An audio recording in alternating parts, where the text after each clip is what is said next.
Mais voilà, donc le Verseau prépare la fin des temps pour pas qu'on tombe dans le lac. Hein?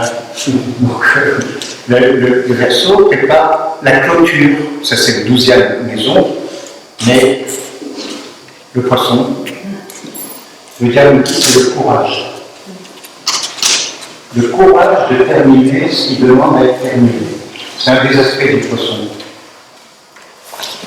Le Verseau prépare le Poisson à cet ultime aboutissement du cycle du zodiaque, de la roue du zodiaque, ou de la roue des maisons, si on passe par la maison, qui est à la fois un accomplissement, une réalisation, un aboutissement sur le plan spirituel. Donc, comme nous sommes dans le Poisson, et qu'il est temps de conclure, on va conclure et on redémarrera, on fera quoi parce que oui, parce qu'on n'a pas fini le Poisson. Le Poisson, on ne l'a pas fini. Je vous laisse réfléchir à la question de demain matin. Je fais exprès d'arriver là parce que je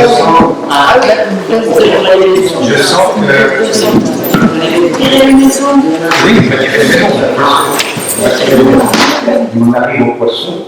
Je rappelle que les planètes qui gouvernent le Poisson, c'est d'abord Jupiter, maître personnel du Poisson, et Neptune, maître transpersonnel. On a l'habitude, j'ai vu en tout cas des personnes qui font de l'astrologie, notamment dans l'astrologie humaniste, qui tout de suite vont voir Neptune et oublient Jupiter. Et Neptune, c'est une planète, comme je vous ai montré sur le schéma que je vous ai donné, c'est une planète transpersonnelle.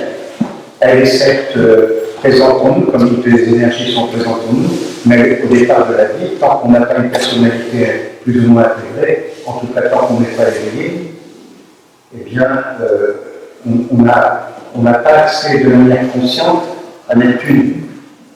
C'est d'abord Jupiter qu'il faut regarder, planète personnelle, puisqu'on est dans le personnel. Donc ceci dit, étant dit, moi j'aime bien voir des Jupiter. Tout de suite, je regarde le Jupiter, et quand je vois un Jupiter de maison 12, quelqu'un qui a un Jupiter de maison 12, quelqu'un qui a un Jupiter en Poisson, il a une fibre déjà effectivement marquée par le Poisson. Hein, comme certains Jupiter dans le Poisson, on trouve souvent aussi, c'est son signe. Donc, ceci dit, si on prend ce regard développé dans le Poisson, quand on a affaire à un Poisson en consultation, alors là encore, il faut savoir s'adapter. Juste, je vous raconte une histoire. Quand j'ai des personnes qui sont marquées par la Vierge de Capricorne en consultation, il faut que je sois pointu.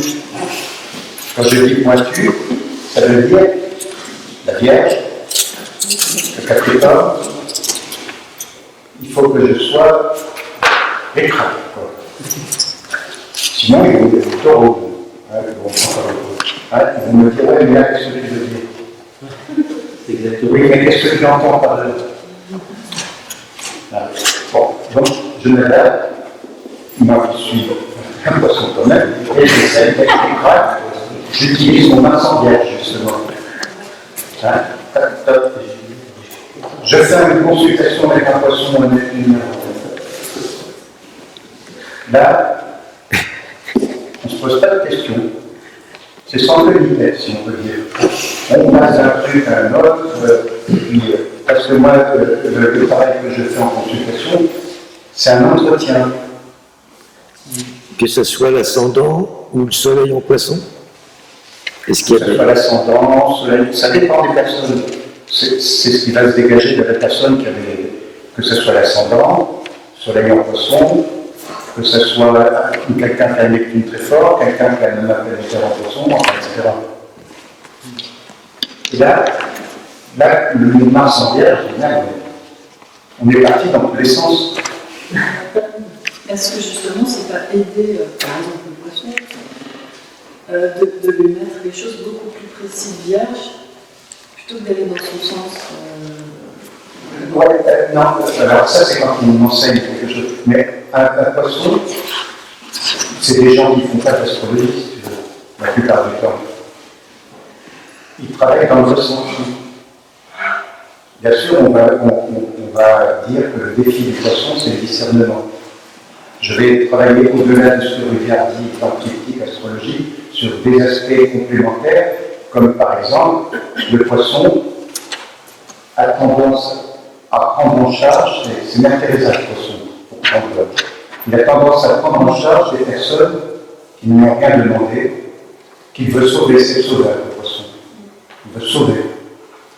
Il va des personnes qui sont très marquées par le poisson, que j'ai pu rencontrer au fil de mes entretiens. Dans beaucoup de cas, encore une fois, c'est pas systématique, hein, faut pas le prendre, ont tendance à attirer à elles des personnes, soit qui n'ont rien demandé, comme je veux dire, soit qui sont en difficulté, en souffrance. J'ai vu des poissons qui prenaient en charge des alcooliques, des drogués, s'ils ne l'étaient pas eux-mêmes, bien sûr. Mais je parle.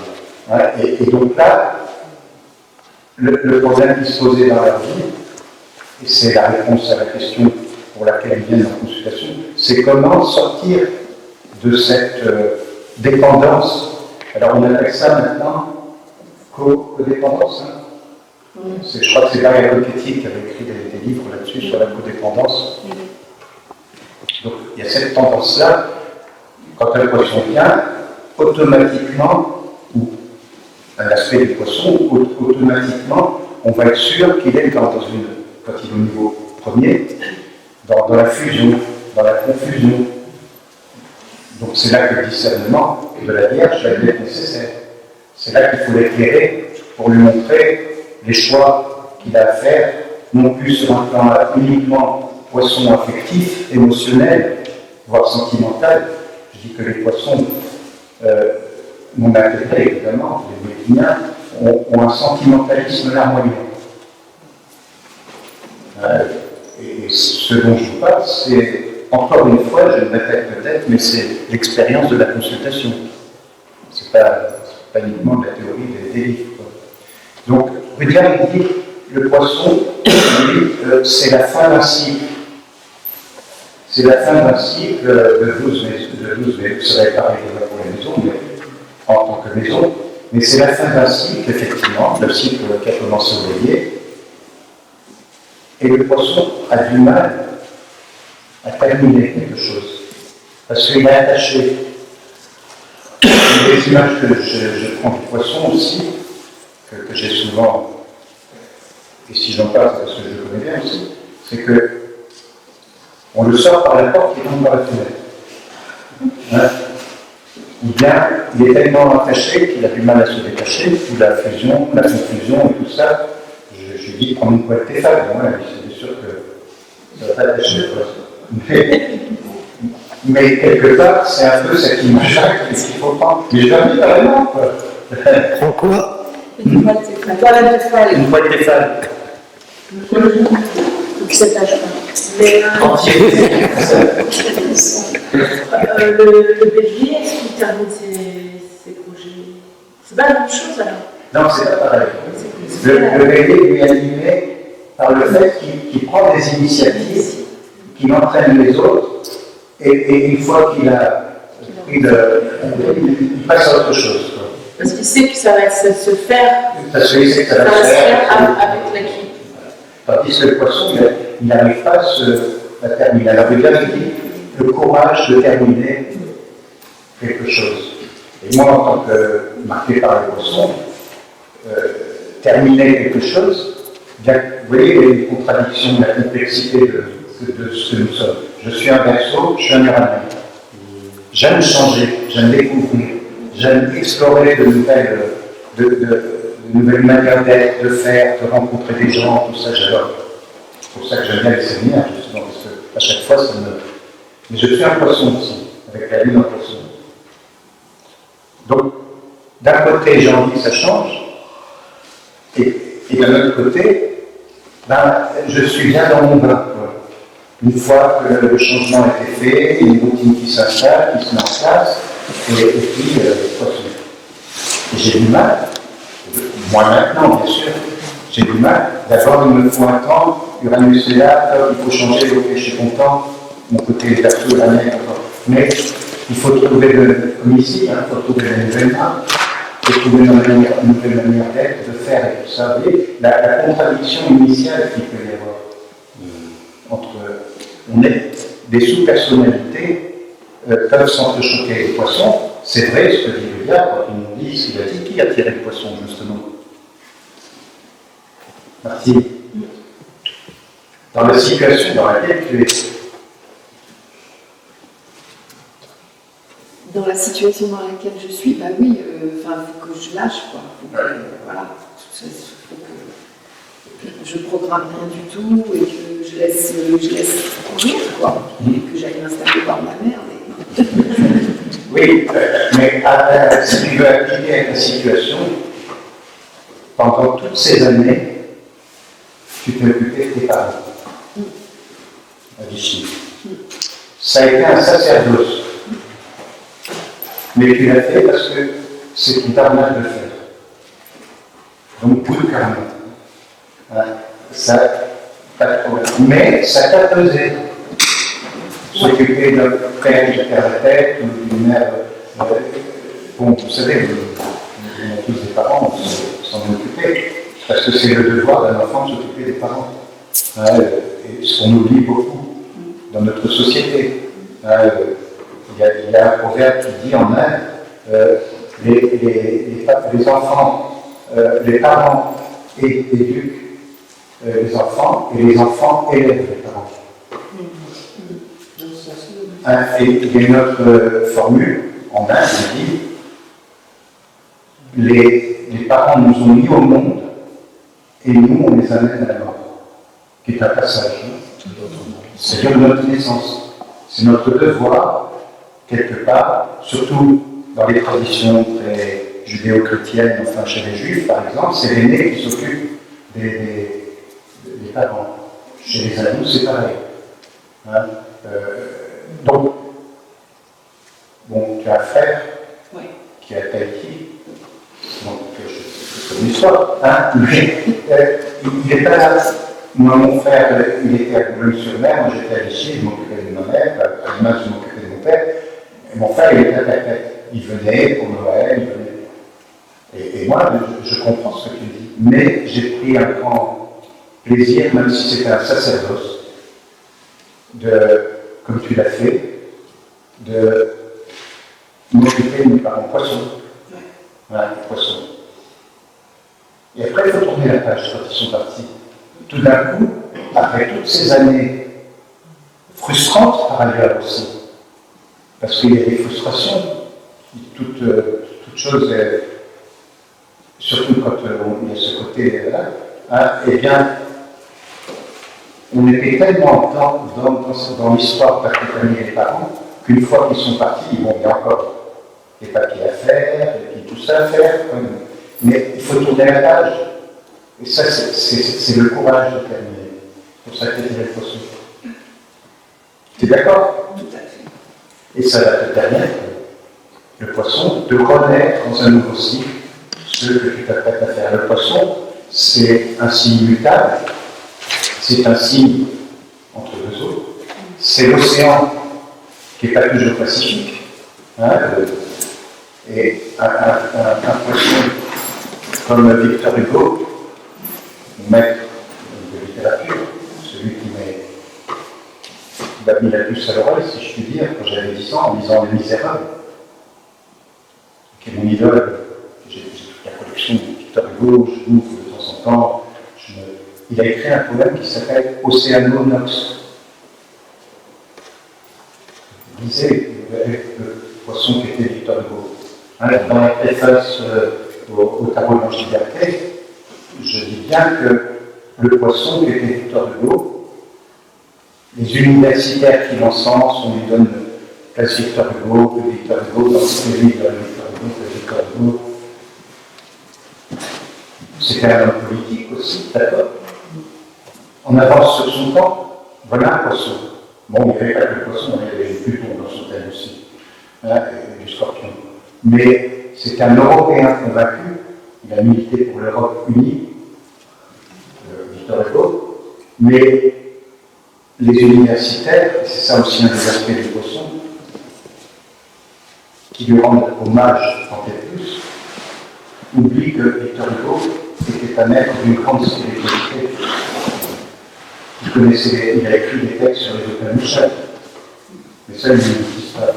Donc le poisson, c'est ça aussi, c'est cette ouverture sur l'infini qu'on trouve beaucoup dans les thèmes de mystique, le poisson, la maison douce, et qui est cette ouverture sur l'infini, mais pour les personnes qui ne sont pas intégrées dans leur personnalité, le risque du poisson, c'est de se perdre dans l'infini. Hein, c'est-à-dire de ne plus savoir où sont les limites, ou faire de la compassion stupide, ou faire donc apprendre effectivement le discernement que la Vierge va lui apporter.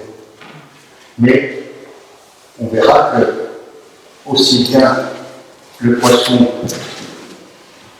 le courage de terminer, que la maison 12, qu'il appelle la clôture, qui peut prendre différents sens. La clôture, c'est aussi dans le sens de terminer quelque chose, clôturer quelque chose, pour se préparer à venir. Bon, là, du poisson au bélier, il y a la Pâque entre les deux, aussi bien chez les cathos que chez les chrétiens, je dirais plus exactement, même aussi que les juifs. Hein. Dans les deux cas, c'est la résurrection. C'est pour ça que le diable, je l'ai dit hier, je crois, mais plutôt en réalité. C'est la résurrection, c'est renaître à quelque chose de nouveau, et le poisson nous permet de nous préparer à cette renaissance.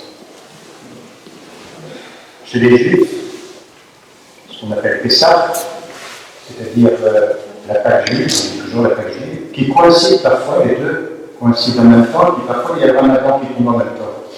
Alors moi qui suis dans les trois religions, je ne vais pas qui tombe en même temps, comme ça, je peux tout faire en même temps. Hein. Et donc, les Juifs, c'est la sortie d'Égypte, avec Moïse, donc du peuple d'Israël, qui sort de l'esclavage, qui traverse la mer Rouge avec les plaies du Pharaon en Égypte, qu'on connaît tous dans la Bible. Mais sous un plan ésotérique, qu'est-ce que ça veut dire? Aussi bien quand on regarde l'enseignement du Christ que l'histoire de Moïse, c'est que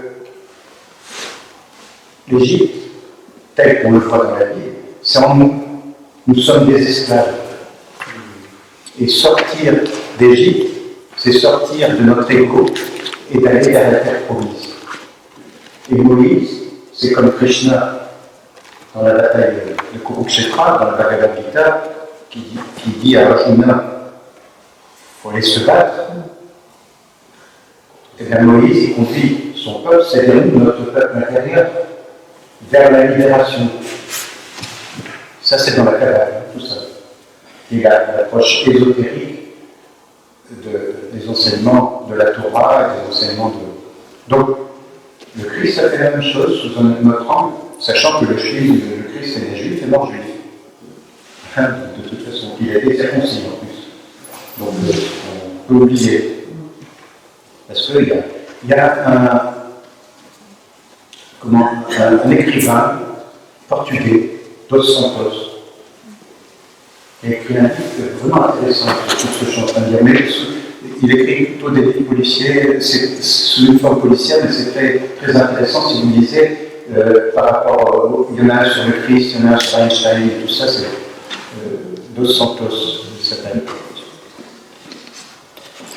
Je n'ai pas le titre en tête, mais... Le truc, c'est que je me dis, Jésus, c'était un être. Mais le Christ, c'est autre chose. Jésus était un homme, un être, qui a enseigné.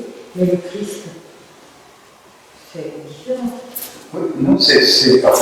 Oui, c'est différent. C'est-à-dire, c'est le Fils de Dieu. Jésus est devenu le Fils de Dieu. C'est ce qu'il dit, n'est-ce pas? Christos en grec, c'est celui qui est roi. C'est celui qui est Wa, c'est-à-dire celui à qui on a donné l'onction.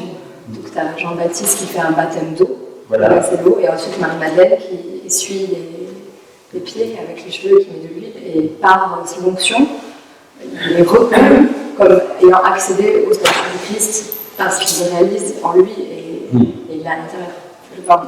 Oui, il y a le présent Jésus qui est l'homme incarné, et après le statut de Christ, il est Wa, et il est reconnu comme étant. C'est ce qui est expliqué dans l'évangile de Thomas, dans l'évangile apocryphe, tout ça, plus que dans les évangiles canoniques. Mais il y a quand même à prendre dans les évangiles canoniques quand on les regarde. Par exemple, comme on dit le Christ, enfin Jésus, Christ, c'est en même dit c'est un yogi. C'est un yogi qui a appris la méditation. Il est dit que, par exemple, dans un passage, je ne sais plus dans quel évangile c'est, si ton œil est uni, tu verras la lumière. Ajna. Tous les enseignements de la méditation et tout nous demandent de concentrer notre regard intérieur. Donc il y a le Ganondara explique très bien, dans la méditation, de concentrer notre regard intérieur sur le point entre les deux sourcils pour que c'est l'œil. Le troisième œil. Et là, si on médite longuement, assidûment, on va entrer en contact avec le soi, donc avec le Christ, avec Dieu. Rudyard, il appelle ce point-là, il dit que c'est le point d'entrée dans la Christ consciousness, dans la conscience christique, parce qu'il a fait le pont, Yogananda, si vous lisez l'autobiographie, entre l'Occident et l'Orient, entre l'Inde et puis. Et d'ailleurs, à Noël, dans les groupes de méditation des disciples de Yogananda, qui sont dans le monde entier, il y a une journée de méditation pour la venue du Christ. Une journée de méditation de 7 h du matin. Voilà. Un autre aspect de ce que je suis en train de dire, parce qu'il y a des moments où on médite, d'autres moments où on n'est pas encore vraiment. Le Dalai Lama, il dit, vous méditez toujours bien, il dit non, des fois je dors. Mais bon, ce que je veux dire par là, c'est que au-delà de cet aspect-là, le poisson, mais c'est valable pour chaque thème, quand il est de plus en plus en transpersonnel, c'est d'être dans la présence. Pour moi, c'est ça qui est primordial, d'être dans la présence. Quoi qu'on fasse, la présence, vous l'appelez comme vous voulez. Autrefois, on disait, ce que j'ai appelé au catéchisme, la présence de Dieu. On est dans la présence. La présence de l'absence. La présence la présence de l'absence. Voilà. Une présence, même si elle est absente. La présence. Là, quand on est dans une unité entre nous, que l'énergie circule, mais après les différences, il ne s'agit pas de gommer les différences, c'est tomber dans la bourse. On est des uraniens, on a chacun notre individualité, et puis on l'affirme, il n'y a pas de problème. Heureusement. D'ailleurs, on ne peut pas être dans un groupe si on n'est pas individuel. Sinon, on devient des dévots. Donc, quand nous, on peut le voir d'ailleurs, quand nous on est dans cette communion, dans la méditation, dans l'écoute et tout ça, les uns les autres et tout, on est dans la présence. C'est pour ça que je mets la bougie qui représente la présence. J'ai choisi une bougie qui représente plus le chakra de la gorge, parce que c'est le chakra de la communication. Si on faisait un stage uniquement de méditation, comme j'ai fait parfois astrologie et méditation, j'aurais pris Ajna. C'est les Shuddhas, ils sont là, ce qui montre bien. Je pense qu'un jour, je ferai un stage que j'ai déjà fait, mais que j'approfondis au fil du temps sur les chakras et l'astrologie. Et comment on les voit dans les thèmes, tout ça. Donc, le poisson, c'est la côté. C'est terminé. Mais c'est aussi apprendre à être, certes, dans cet élan que le poisson possède par essence et par naissance. C'est un signe extrêmement dans l'empathie, à tel point qu'il se perd dans les autres, et qu'il s'oublie. Quand quelqu'un vient en consultation, c'est essayer, effectivement, suivant la situation dans laquelle il est, je pourrais là encore vous raconter des tas d'histoires de poissons. Par exemple, je me rappelle une femme qui était poisson et qui n'arrivait pas à se débarrasser, si le mot est exact, non, c'est négatif de dire ça, mais son fils habitait encore chez elle, il avait plus de 30 ans, c'était un drogué, son fils. Et il lui faisait des coups pendables pour avoir la drogue. Et encore poisson, elle n'arrivait pas, ou un tanguy, quelque part. Vous savez, voilà, c'est tanguy. Mais en tant que poisson, elle était prise entre ses mères, entre son côté maternel et tout ça. Yogananda dit que la mère, les femmes sont toutes des mères, c'est la mère divine. Dans chaque femme, il y a la mère divine, Divine Mother. Parce que c'est l'amour inconditionnel. C'est le féminin sacré dans le sens où on entend spirituellement parlant. C'est-à-dire, c'est pas en nous, parce que les hommes ont aussi cette fibre-là, s'ils savent y accéder. Hein, et donc, Divine Mother. Et donc, c'est dur pour une femme, il y en a, hein, je connais, qui ont abandonné leurs enfants. Mais la plupart du temps, la mère divine, en chacune des mères, fait qu'elle ne va pas avoir souvent le courage de terminer, de dire à son fils, bon, il faut que tu partes maintenant, c'est vie ta vie, quoi. J'ai eu dernièrement une personne qui est bouddhiste, pas tant que toi, qui est une amie en même temps, qui est très marquée par le poisson.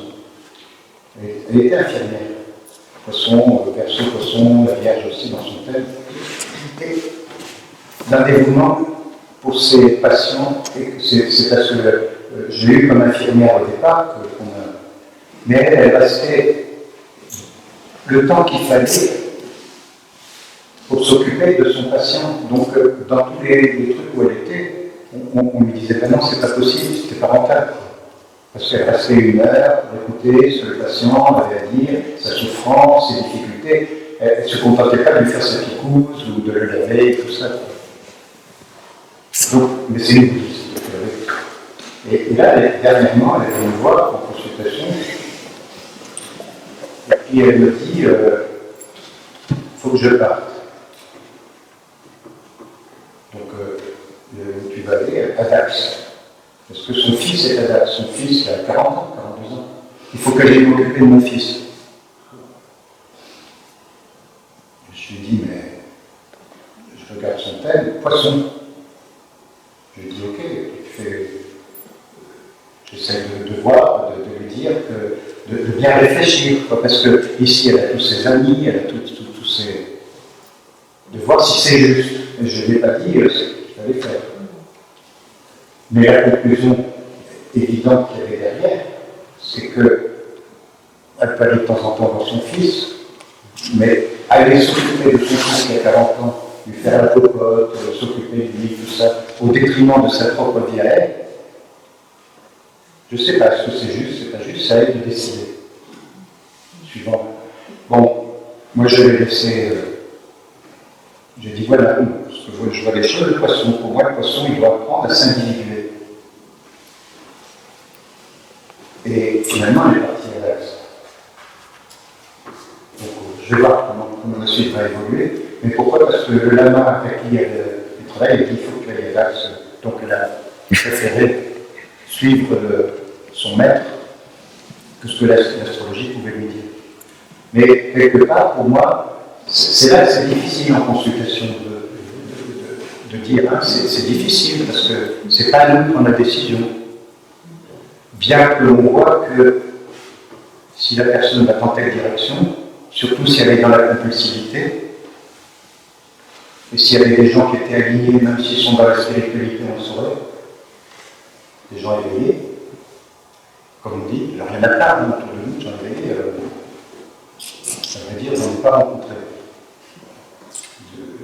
Parce qu'un éveillé, on le voit, son comportement, son attitude, Bon, il y a différentes manières d'être révélé. Hein. Vous connaissez Élie Lozovitz, qui était le rocker yogi. C'est un rocker. Disait l'amour de la sexualité de Élie Lozovitz, un américain. Alors lui, il débarquait en motard, quoi, avec un aigle dans le dos, tout ça, mais c'était un être à sa manière, comme certains dans le bouddhisme zen. Hein, il y a des maîtres comme ça. Hein, dans le bouddhisme zen, quand est-ce que je vais atteindre l'état de Bouddha? Comment puis-je atteindre l'état de Bouddha? Le maître prend un sable et lui coupe le bras. Là, c'est dans les essais sur le bouddhisme zen de Suzuki. Et là, le moine a atteint l'éveil, a atteint l'état de Bouddha. Hein?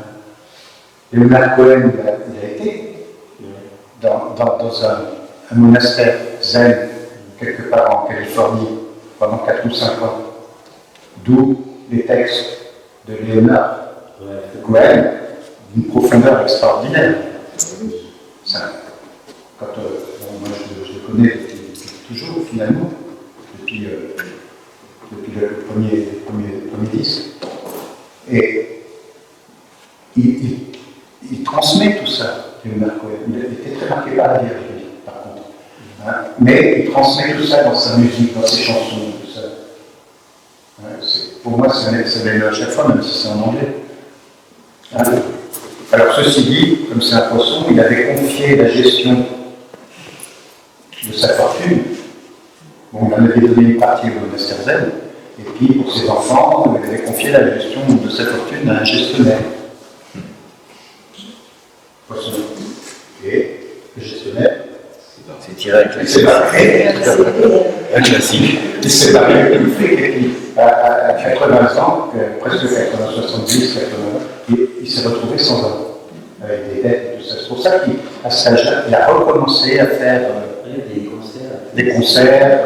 En dernier concert, je crois qu'il avait 80 ans. Oui, il avait 84. Il a fait des concerts un peu partout dans le monde pour se refouler, mais en même temps, évidemment, à des prix exorbitants, ceci dit. Parce que mon frère, qui était à l'époque directeur du festival de la Côte d'Opale, il faisait venir des artistes, tout ça, je lui dis, écoute, je t'en supplie, fais venir Leonard Cohen. Fais venir Leonard Cohen dans sa tournée en Europe. Et après, il m'appelle, il me dit, tu sais, j'ai pas les moyens. C'est son impresario, lui, il est pour rien. Hein. Enfin, Léonard, il était pour venir chanter, transmettre son message et tout ça, mais c'était son impresario, en fonction de la situation financière de Léonard Cohen. Et poisson, il s'est fait baiser. Hein, pour les Français. Comme souvent, les poissons. Comme souvent, les gens qui sont très marqués par les poissons ont cette tendance-là. C'est le manque de discernement, mais c'est peut-être la peur de l'abandon. C'est la peur de ne pas être aimé, ou de trop aimer. Hein? Charles Foucault, dont je vous conseille de relire ou de lire Une astrologie pour la Verseau, le compagnon de Germaine Blake, il disait, il avait cette formule à propos des poissons et de Neptune, compulsif, qui trop embrasse, mal étreint. Ouais, c'est pas lui. C'est un proverbe, hein, oui, c'est ça. Rappelez ce proverbe qui trop embrasse, mal étreint. Quand j'étais petit, enfin, je disais le Larousse. Je surfais dans Internet, hein, je chassais la boue, la bonne, le Larousse. Et puis à l'époque, il y avait des pages roses du Larousse. Peut-être que vous avez connu, non, c'est pas les roses, hein, c'est les pages roses du Larousse. Il y avait des locutions latines, grecques, et puis les proverbes. Et j'adorais les proverbes parce qu'il y a une vérité dans les proverbes. Alors, justement, tu vois ce que je suis en train de dire, Caroline, c'est les lois cosmiques. Tu posais la question. C'est ça les lois cosmiques. Et entre autres, dans les 10 commandements, quand on les regarde non plus sous l'angle de l'injonction, tu dois faire ci, tu dois faire ça, les 10 commandements, c'est pour nous mettre en phase avec les lois cosmiques. Tu ne tueras point. Tu ne voleras point. Ça, c'est des lois cosmiques. Entre autres, comme on disait pour Martine tout à l'heure, elle a suivi le dharma, la loi cosmique, le dharma. Malgré la frustration que tu as pu en ressentir, dont tu m'as souvent témoigné, elle a fait ce qu'il fallait faire. Donc c'est pour ça qu'ils vont dire oui, karma. Tu vois, c'est qui de nos jours, quand on voit ce qui se passe dans le monde, en ce moment, on voit bien qu'on n'est plus dans les lois cosmiques. Ce matin, je disais dans le monde, la matinale du monde. Le matin, je commence par l'équipe, et après je dis le monde. La matinale du monde. Il y avait un article d'Edgar Morin sur la situation 102 ans. Et il explique tout ce que je suis en train de vous dire. Et c'est le seul, un des rares qui a compris le sens de mai 68, auquel j'ai participé en tant que lanceur de pavé. Là-dessus, ma fille, elle me dit, je suis fier de toi. Pour le reste. Pourquoi? Parce que c'est la fin de l'ère des poissons. C'est le passage de transition avec l'ère des Verseaux. Déjà, on a la fin de quelque chose, face à Xavier, comme on a souvent parlé, clôturer quelque chose, avoir le courage de clôturer et de terminer quelque chose, et en même temps s'ouvrir au nouveau cycle qui s'annonce. C'est ça aussi, quand on a une nouvelle ligne progressée qui s'annonce, c'est ça aussi. C'est-à-dire, en phase axamique, il faut avoir le courage de terminer quelque chose du cycle qui se termine. Donc c'est la notion de cycle qui s'applique à tout. Donc, dans ce passage, dans le dernier degré du poisson, Rudyard dit que le passage réel, c'est en 2062, mais qu'il y a un dixième du cycle qui est la phase de transition. Je vous l'ai dit l'autre jour, je crois, pour moi, en tant qu'ayant étudié les idées politiques, la Révolution française, pour moi tout ça, ça commence avec la découverte d'Uranus, la planète du Verseau, avec la Révolution française. Liberté, égalité, fraternité, enfin tout ce qu'on peut dire. Mais ça prend des siècles avant que cette injonction, si on peut dire, s'incarne dans l'humanité. Mais il y a de plus en plus de gens qui s'ouvrent aux valeurs du Verseau. Il y a la spiritualité, bien sûr, tout ce qui est spirituel, cette soif de se reconnecter avec les lois de l'univers. On est dans le chaos le plus complet, ce que Edgar Morin soulignait encore ce matin. 102 ans, je dis. Si j'arrive à avoir à 102 ans cet esprit aussi clair et net, bon, c'est mon maître, d'accord, mais en sociologie, mais je dis quelque chose, quoi. Ça, il y a un livre, à un moment donné, je vous donne plein d'informations, et comme je dis toujours, en séminaire, c'est même le pied à l'étrier. Parce qu'on n'a pas le temps de tout faire, on n'a pas le temps de tout dire, surtout que j'essaye de donner le maximum d'informations, je ne fais pas de la rétention d'informations, il y en a qui sont payés pour l'information que je vous donne. Moi, c'est normal, c'est dans le poisson, il faut donner, et on reçoit, tu ne feras pas la porte et on t'ouvrira. Donne et tu recevras. Pas uniquement sur le plan matériel et financier, mais sur le plan d'amour, par exemple.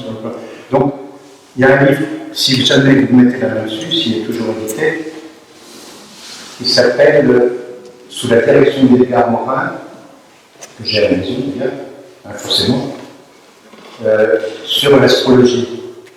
Une étude sociologique sur l'astrologie à notre époque. Passionnant, intéressant de voir de l'extérieur comment est perçue l'astrologie. Donc, le poisson, Martine, merci. On va tirer le poisson. Parce que le poisson, c'est l'amour. C'est le chakra du cœur, c'est Neptune quand il est au plus haut niveau, dans le Dharma. Et donc, c'est aussi apporter l'amour universel sur la Terre. Hein, dans le livre de lait, je terminerai là-dessus, parce que je dois parler encore des autres, effectivement, c'est ça qui est le problème. Le poisson, justement. Un de mes auteurs, musiciens, compositeurs préférés, c'est Gustave Mahler. Gustave Mahler. C'était écrit par le poisson, l'éminent poisson. Ces symphonies, elles durent des heures. Et elles sont énormes. Il faut des chœurs. Il y a une symphonie, la 8e, je crois, c'est la 8e, où il y a au moins 1000 personnes de chœur, ou au moins 100 personnes de chœur, un orchestre gigantesque et tout ça, c'est la 8e symphonie. C'est comme Victor Hugo, poisson, c'est l'infini, on ne peut plus s'arrêter. On est parti dans l'océan de l'infini. Il doit y avoir des scorpions quand même dans les... Comment? Il doit y avoir pas mal de scorpions dans Gustave Mahler. Je n'ai pas son thème en tête. Moi, j'aurais plus dit scorpion que poisson. Victor Hugo? Non, Mahler. Ah, Mahler? Oui, il avait la lune en poisson. Non, je disais, moi, spontanément, j'aurais plus pensé au scorpion en fait. Oui, il y a la 2e symphonie, résurrection extraordinaire. Une fois où j'étais au fond du trou avec les transits de Pluton, je ne savais plus où j'étais. Pendant un an, j'ai mis une résurrection. Enfin, c'était pas en pleine heure, mais Gustave Mahler. Et ça m'a aidé, sa musique. Mais il y en a d'autres. Mozart, ça ne me branche pas, par exemple. Brahms, ça me branche. Bien sûr, c'est bien, bien sûr. Mais Mahler, Berlioz, plutôt. Schubert. Alors là, Schubert, c'est. Bach. Ouais, Bach, c'est trop classique pour moi. C'est pas assez ordinaire. C'est trop. J'aime bien, hein, je dis pas.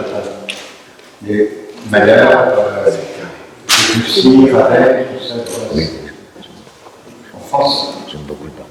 Bon. Salut. Moi, je vais terminer. Est-ce que tu as remarqué qu'il y a un adage qui dit le poisson il est mystique ou alcoolique? C'est pas ça, c'est pas toi qui m'avais dit ça? Le poisson. Il est mystique ou alcoolique. Ouais.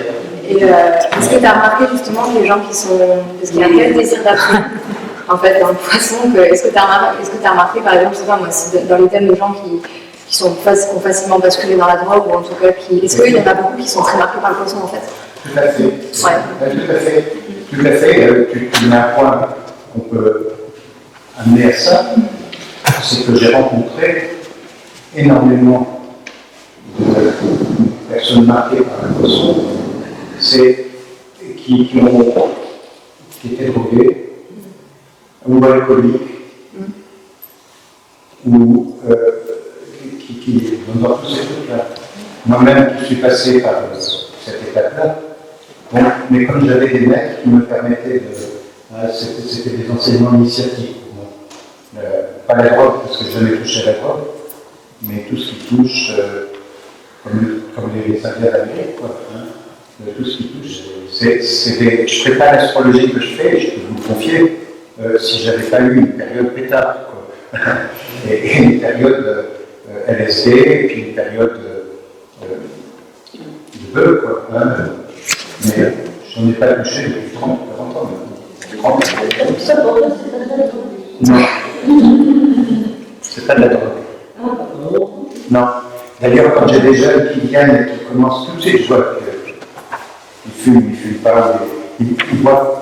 Il y en a qui boivent. Mais ce que je vois, c'est surtout les filles, ils sont plus ou moins dans la défonce, mais pour eux, ce n'est pas une quête spirituelle. C'est une manière de s'évader de la réalité, qui est tellement une réalité difficile, et Dieu sait qu'elle est pour les jeunes d'aujourd'hui. Donc le poisson a besoin de la Vierge. Comme chaque signe que nous avons vu, a besoin de l'aspect supérieur du signe opposé.